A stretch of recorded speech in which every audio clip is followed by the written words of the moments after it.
Bonsoir tout le monde, bienvenue au Famille Café. Et nous sommes le 17 octobre 2019. La Famille Rock, ce soir, nous accueillons... Qu'est-ce que j'entends? Wouhou! Richard Z. Sirois.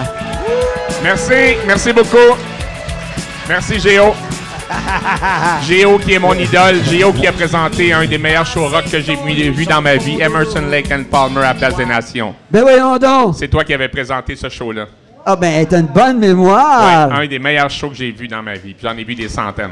Oui. Justement, on va en parler. Puis oui, justement, ce spectacle-là, c'est le spectacle que le claviériste, voyons... Keith Emerson. Oui, il descendait en bas avec sa mitraillette clavier. Oui, puis ceux qui avaient pris un peu de drogue, ils capotaient un peu.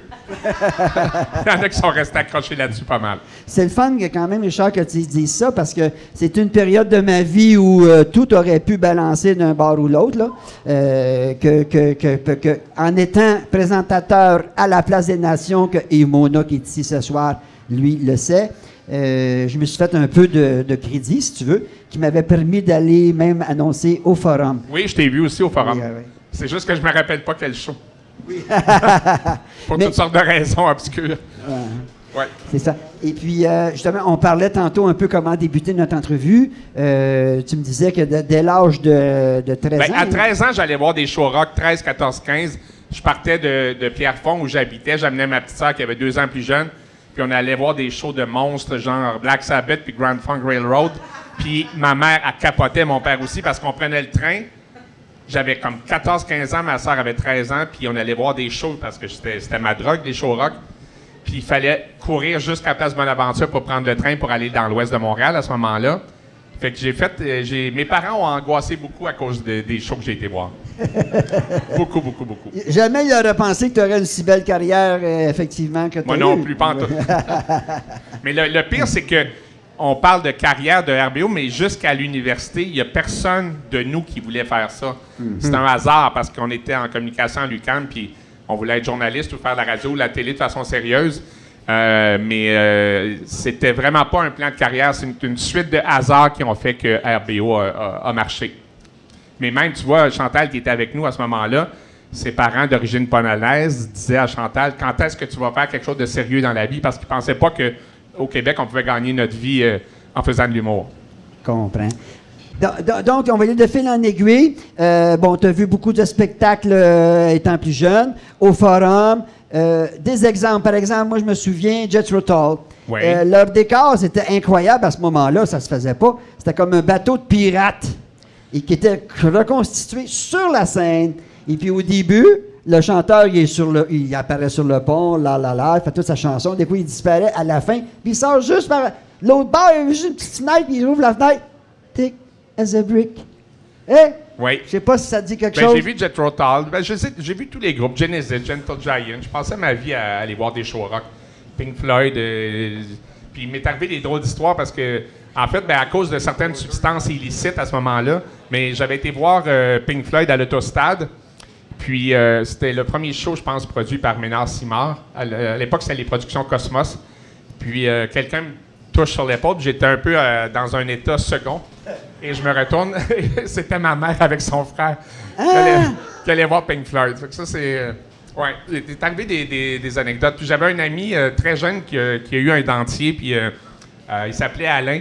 Puis quand il y a eu l'explosion de l'avion qui descend un fil à l'autostade, il a perdu son dentier, puis le dentier descendait les marches. C'est drôle que je me rappelle de ça, puis je me rappelle moins du show, là, mais on choisit ses souvenirs, j'imagine. Ouais.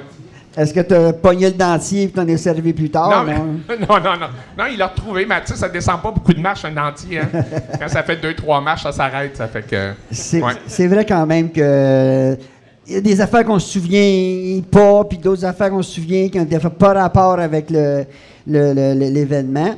Mais parmi tous ces spectacles-là, donc pour fermer la porte à ça, on sait que c'était pas cher à l'époque, mais on sait aussi que tu te souviens, des fois, on faisait la queue la veille pour acheter nos billets parce que tu ne peux pas l'acheter chez Ticket Pasteur. Non, j'ai passé une nuit, comme beaucoup d'autres, devant le Forum pour le premier show de Pink Floyd au Forum.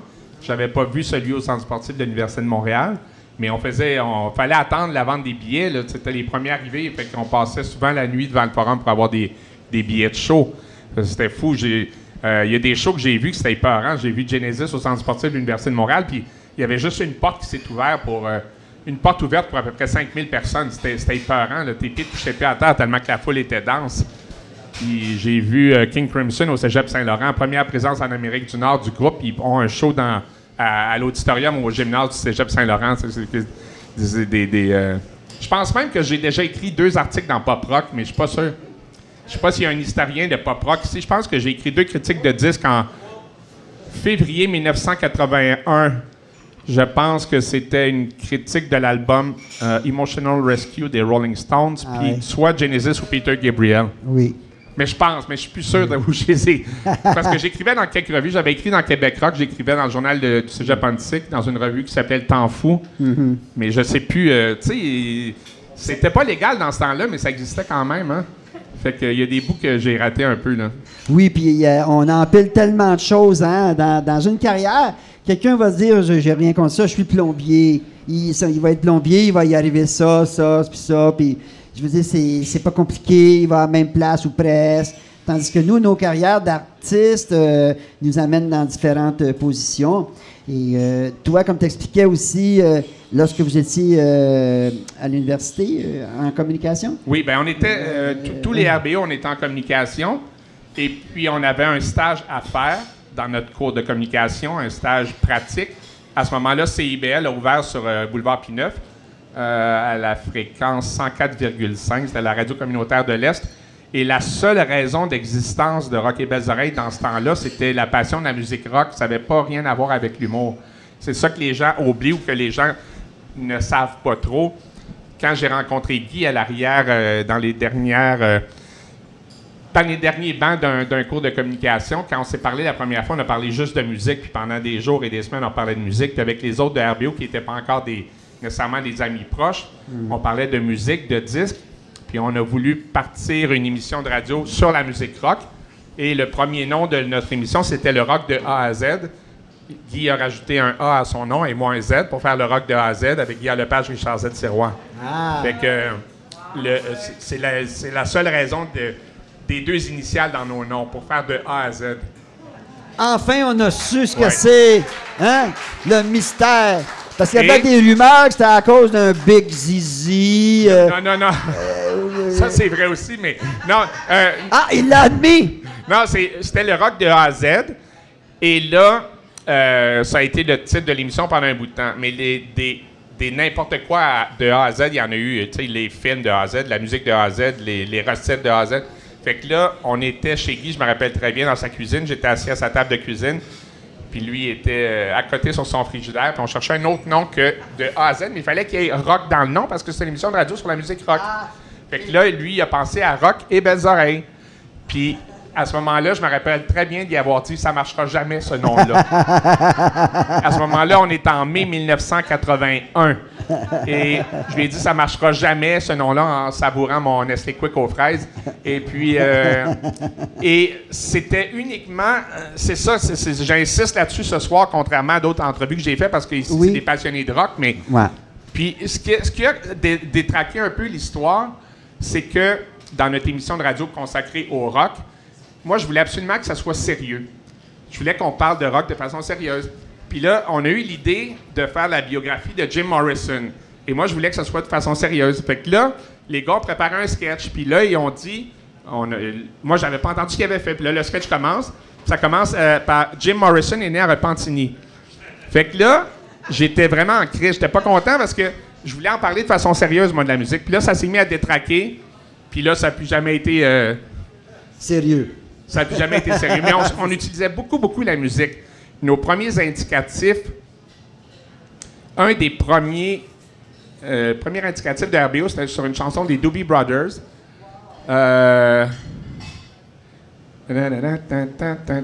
Blackwater, ça se peut-tu? En tout cas, sur l'intro de... au lieu de ce que les Doobie Brothers disaient, nous, on disait « J'écoute rock et belles oreilles ce soir, nanana. » Bon, c'était sur les Doobie Brothers. On a fait un indicatif sur Jethro Tull, on a fait un indicatif sur Led Zeppelin. Oui. Fait qu'on servait beaucoup du rock. C'était uniquement la raison d'être de Rock et Belles Oreilles, mais tranquillement, ben, le côté sérieux que je voulais garder a disparu. Est-ce que c'est pour ça que tu as quitté à un moment donné? Oui, j'étais trop en crise. Non, mais là, on va un peu vite. Donc, à ce moment-là, bon, vous êtes les deux. Tranquillement, les autres arrivent. Oui. Et le côté humoristique commence à prendre l'ampleur. Vous avez déjà fait des spectacles d'humour sur CIBL? Pas encore. Pas encore. C'est que Rock et Belles Oreilles, le Rock de A à Z départ, puis Rock et Belles Oreilles, c'était un stage pour les étudiants en communication. Dans les premiers shows de Rock et Belles Oreilles à CIBL, il y a entre 20 et 25 personnes qui participent. Parce que c'est comme le laboratoire d'étudiants en communication. Les gens nous envoient des capsules, puis si ça marche dans le concept, on les passe. Et tranquillement, ben, le groupe s'est rétréci parce qu'il y en a que ça leur tentait pas de faire ça, puis qui avaient pu, voulaient faire d'autres choses en communication, puis c'est devenu les 5 gars. Et notre première personne qui nous envoyait des lettres, c'était Chantal Franck. Et Chantal travaillait à CIBL dans une autre émission, et elle nous envoyait des lettres par la poste. Et elle signait Charlotte Kravitz. Charlotte Kravitz, je pense que c'était un personnage de Ma sorcière bien-aimée. Puis nous, on était contents d'avoir quelqu'un qui nous envoyait une lettre. On recevait une lettre par semaine, c'était elle. Mais sans savoir qu'on la côtoyait dans les corridors, puis qu'elle était... Puis, bon, finalement, on a eu un enfant ensemble, elle et moi. Mais elle avait une voix magnifique. Puis quand on a su que c'était elle qui nous envoyait des lettres, qu'elle avait une émission, elle avait une très belle voix, ben, elle a fait partie du groupe aussi. Oui. Elle fut là avant les autres, avant... Après les gars. Après, quand même, oui. C'est ça. Oui. Et tranquillement, ça a pris le pas. Vous gagnez votre vie assez rapidement avec cette... Non, ça a été très long, long. Ah oui. On a fait... je vais prendre une gorgée de jus d'orange puis parle pendant ce temps-là. Oui. Alors, ça vient d'être confirmé, là. On a eu les questions sur s'il avait été cruisé avec Mme Frank. Ça a l'air que oui, parce qu'ils ont eu un enfant. Oui, on a été 9 ans ensemble. 9 ans? Oui, mais ça fait longtemps. Oui. Mais RBO, c'est une suite de hasards incroyables qui font que l'histoire a pratiquement pas de sens. On est à CIBL et la fréquence de CIBL, c'est 104,5. C'est la radio communautaire de l'Est que nous, on appelle la radio communautaire de l'air. Et c'est 104,5 et on décide à la 104e émission et demie de laisser les ondes puis pas faire notre dernier show. On voulait pas en faire plus que 104,5. Il y a eu un blanc en ondes pendant 1h30 parce que notre émission durait 3 heures. Retiens ça pour tantôt, tu vas voir. 3 heures. Et là, on est choisi pour faire un show d'une demi-heure au Faux-Fun électrique. François Gault nous engage pour faire 30 minutes au cachet de 125 $ à 5, 25 $ chaque. Et un gars qui s'appelle Jacques Primo, qui est à CIBL, directeur de l'information, nous entend parler en disant « Mais voyons non, 125 $ à 5, ça n'a aucun bon sens. » Bon, il dit « Comment qu'on vaut? » Il dit « Je vais appeler au Faux-Fun. » Il prend le téléphone, puis il appelle, puis il dit « Les gars ne feront pas le choix en bas de 250. 50 chaque. » Ouais. Ça a marché. Oui. Bien, ce gars-là est encore notre gérant à tous, a été président de la DISC. C'est vrai. Et c'est lui qui a parti l'idée du quartier des spectacles. C'est vrai, Jacques Primo, ben oui. À cause de... Et son surnom, c'était Jacques K. Primo pour Donald K. Donald. Le cas de... Ça, c'est le cas de Donald. Bien là, on fait une demi-heure au Faux-Fun électrique. Oui. Dans le cadre de l'Assemblée mondiale des radios communautaires. 250, 50 $ chaque. Là, il y a un Français sous dans la salle qui est là pour le congrès, qui nous demande, voudriez-vous faire de la radio en France? Une tournée de show puis de radio. On n'a jamais pris l'avion de notre vie, là. Tu sais, on est des... Fait que là, il est en état d'ébriété, mais il nous dit que les billets vont être payés par l'Office franco-québécois pour la jeunesse. Alors, on dit oui, comme des caves, et on n'a pas de show vraiment, tu sais. Et là, on se ramasse à faire une tournée de radio et de show en France. La radio, ça va très bien. Et quand on arrive en France, le soir où on arrive à l'hôtel, il y a un match de soccer au stade Ezel en Belgique. Et moi, je suis le seul de la gang qui tripe sur le soccer. Et les autres, ça ne les intéresse pas. Mais je dis, venez voir, ça brasse un peu. Il y a de l'action, venez voir ça. Puis ça ne leur tente pas de venir voir ça. Ce soir-là, il y a eu 31 morts dans les estrades, 450 blessés. Parce qu'il n'y avait pas de banc réservé à ce moment-là au soccer en Belgique. Et les gens ont été piétinés puis écrasés. Fait que ça, c'était... On arrive en France. Et là, on a une demi-heure de radio à faire on représente le Québec dans une compétition radio contre 5 pays francophones. On ne sait pas ce qu'on va faire. On n'a aucune Christie d'idée de ce qu'on va faire. On est dans une salle grande comme la Place des Arts, et quelques jours avant, on a l'idée, bête, de simuler un match de ping-pong Chine-Japon, mais avec les événements du stade de soccer. Ah. C'est-à-dire que le Chinois joue contre le Japonais, on a des effets sonores de balles qui... on est déjà un peu... Et là, ça fait scandale, parce que d'abord, de faire des gags sur des morts, mais aussi comment tu vas qu'il y ait des émeutes dans un match de ping-pong. C'est ridicule. Ça n'a aucun sens. Puis on prend le même vocabulaire. Fait qu'on gagne le premier prix de la radio là-bas, et le ministre des Communications en France n'a jamais voulu nous donner notre argent parce qu'il disait que ça n'avait aucun sens de rire d'événements comme... Fait qu'on a eu une belle petite médaille de la ville de La Rochelle. Première une bonne main pour Richard. Oui. Mais là, on est là par hasard. Là. C'est tout du bénévolat. Là. Oui. Et là, on gagne le premier prix, une dépêche de l'agence France Presse, un article dans le journal Le Monde et dans le journal Libération. Très court, là, 5-6 lignes. Là. Et là, Louise Cousineau de la presse voit cette dépêche-là de l'agence France Presse, publie ça dans la presse, que des Québécois ont gagné un concours de radio à La Rochelle. C'est quoi FM qui veut aller vers l'humour? Essaie de nous contacter. Puis là, on arrive de Cébelle, nous autres. Fait que là, ils nous contactent. À notre retour, on leur présente une émission d'1 heure. Et eux pensent pas que ça va être intéressant plus qu'une fois. Oui. OK. Le projet est accepté. La fréquence de c'est quoi à ce moment-là? C'est le I-97. Avant d'être 96.9. Il y a longtemps, là, on est en automne 84. Alors, les contrats radio, c'est toujours des 13 semaines. 4 x 13, 52, 1 an. Oui. Et là, on signe pour genre 2 ans. Et on décide, après 97 émissions, qu'on n'en fait plus. Comme, ben, on dit... Ah oui, à cause du 104, OK, c'est ça. Mais là, on est pris avec un contrat qui est signé. Ils nous ont boudé pendant 2 ans. Notre agent, Jacques Primo, qui est devenu Jacques Primo, a essayé de dire qu'ils ne veulent plus en faire d'autres parce qu'ils veulent arrêter à 97, alors qu'on devait en faire 104. Fait que... Et là, à ce moment-là, il y a les lundis des AA. On fait un 15 minutes au lundi des AA. Et dans ce 15 minutes-là, il y a la chanson Ça rend rap. Dans la salle, il y a Ménard Simard de l'Empire Spectra Audiogramme qui nous voit. Puis là, ben, on a signé un contrat de disques et de spectacles. Parce qu'avant ça, on faisait des spectacles le midi dans les cégeps, qui s'appelait la Tournée mondiale des cégeps de Montréal. Et la salle était tellement vide, tellement vide, il y avait tellement personne le midi, là, qu'on se déguisait avec nos costumes pour aller dans la cafétéria chercher des étudiants pour notre show midi. Oui. Puis quand on était chanceux, il y en avait à peu près 24 dans la salle. Ah, ben... Fait que là, ça fait des années qu'on fait ça, puis on n'a pas fait un sou, là, tu comprends? Oui, c'est ça. Faire un dîner Soissons.